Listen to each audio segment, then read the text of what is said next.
Oh, hi.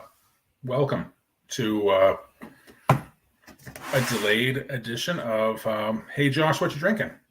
With me, Josh. So, on this episode, I have gone and done it. I have purchased I purchased some beer. That's not to be not surprising, I guess. But what's going to happen on this episode? And it's going to be part one of 6 episodes, I guess, because I have purchased some really cheap beers. Look at this. They're $2 each.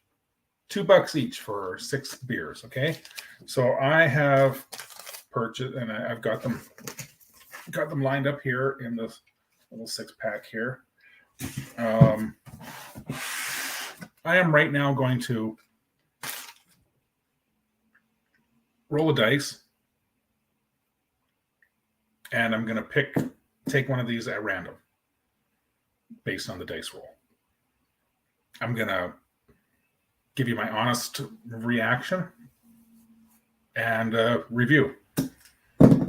So, as you know, I'm a beer guy. I'm a craft beer guy. I like good beer. But you know what? I didn't always drink good craft beer. I didn't know what it was for a long time. I drink whatever you handed me. I seem to remember back in the day they had a few odd selections. I remember one, and I don't remember what it must have been. I think it was a Molson product. It came in a can that was all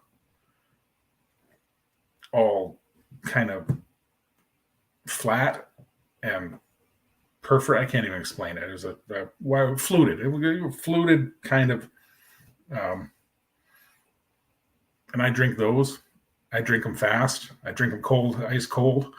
And, it did the trick.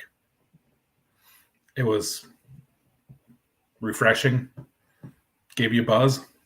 They were strong. They were cheap. That's what I remember. Anyway, I moved on to better beer soon after that when I was introduced to like a brown ale, a good brown ale. Big Rock traditional ale is what it was, and that kind of started me on my whole craft beer and quality beer. I'm going to say quality beer because some of it's still, the big macro guys. I try to avoid Molson products. I try to avoid LaBatt. I try to avoid some of those, and it's, I guess it's just become a preference. I'm not crazy about their beers or the ingredients they use and some of their business practices. But otherwise, if I'm at someone's house and they hand me if they hand me a Coors Light, I'm gonna drink. I'm gonna say thank you. I'm gonna drink it. Yeah. Anyway, so I'm gonna grab that dice over here from my bag. No, wait a minute. Those are. You know what I'm gonna do? I'm gonna ask Google to roll me a dice. Hey Google, roll a 6-sided dice.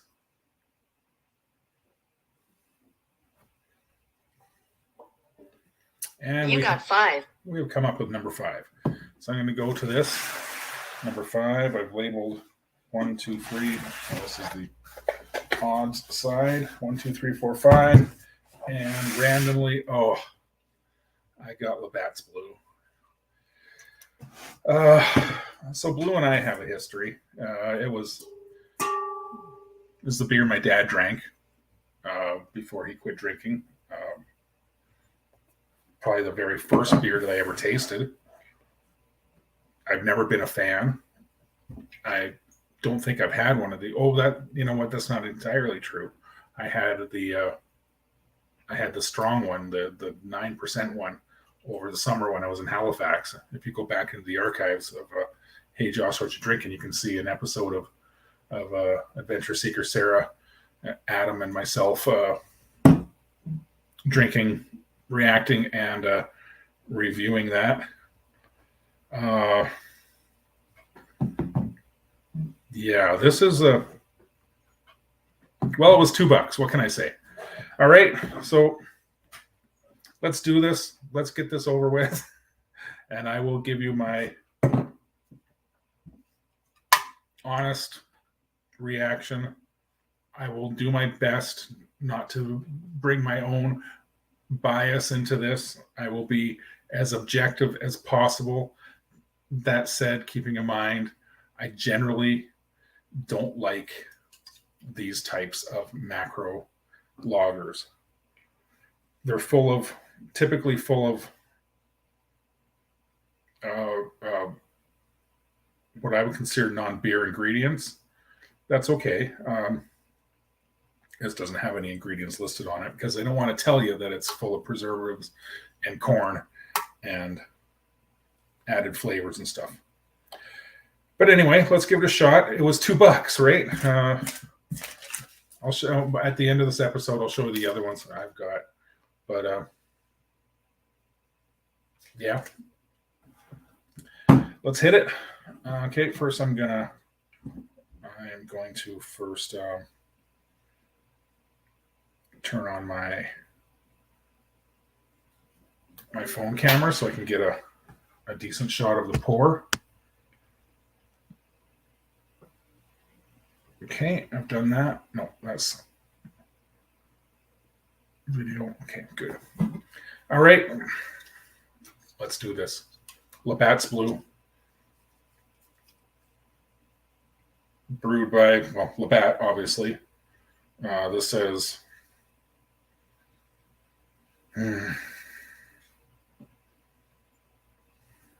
London, Creston, Edmonton, Montreal, Halifax, St. John. It doesn't say exactly where this one was made.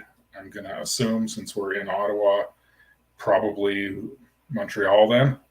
It'd be odd to, or maybe London. No, probably Montreal. It'd be weird to ship it so far.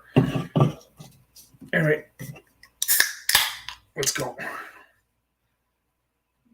Yep, that's that good old LaBatt Blue smell. Okay, pour it out.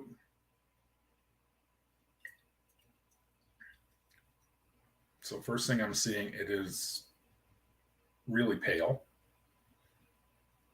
Crystal clear. Look at that. I mean, crystal clear. There is no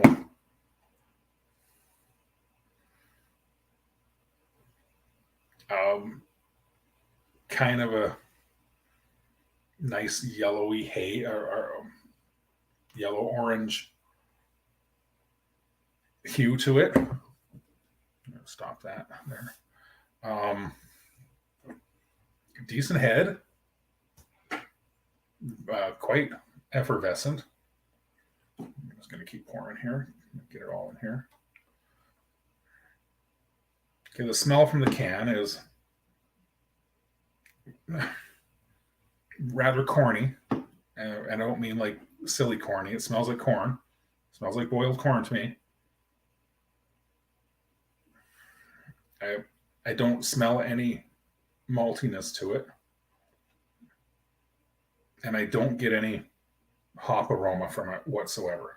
I smell boiled corn. To me, it smells like if you were boiling some niblet corn and you scooped it off, you strained it off, and the water that remains smells like this. I'm trying to be very objective, but I don't smell any beer qualities to this. Okay, let's give it a shot.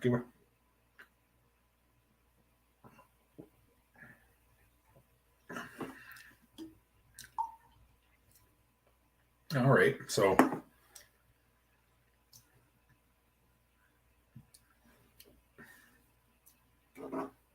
to me, it really has no flavor, no substance, no anything. This is barely. I don't want to trash it. I don't want to sound This is barely an upgrade from water. If water had a slightly beery taste to it and added alcohol, I guess, which I don't even perceive. I mean, I know it'll get you buzzed. I've seen it happen. I've done it. So, what can I say about this that doesn't make me sound like a total arse or a complete well, I know I'm gonna embrace it. I'm a beer nerd. Okay, to me this is not really beer. This is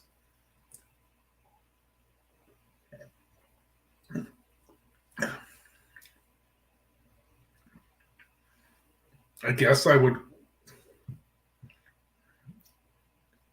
a malted beverage. What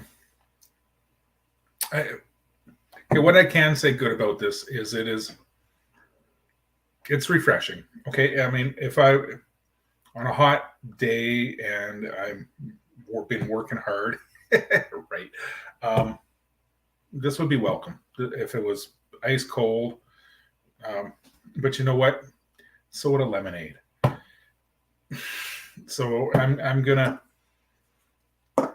have to say in this first episode of is cheap beer really that bad? I'm gonna say yeah. This one really is. I would prefer to have a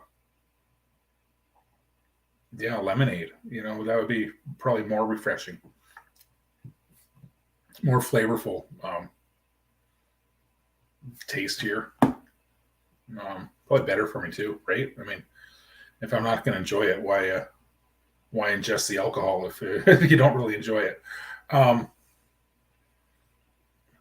This is just, I guess, on the other hand though, it is really, how should I say it, inoffensive. There's nothing to it. I mean, I guess this is kind of like a beer for people who don't really like beer. It's just a yellow beverage. Okay, well, I'm starting to repeat myself. It's a yellow carbonated fuzzy beverage that'll get you loaded. All right, so I'm gonna say thank you for watching this episode. I'm probably gonna dump the rest of this out, to be quite honest. I mean, they're only $2 each. All right, so thanks for joining me on this first edition, or first in this installment, first of is cheap beer really that bad? And cheers.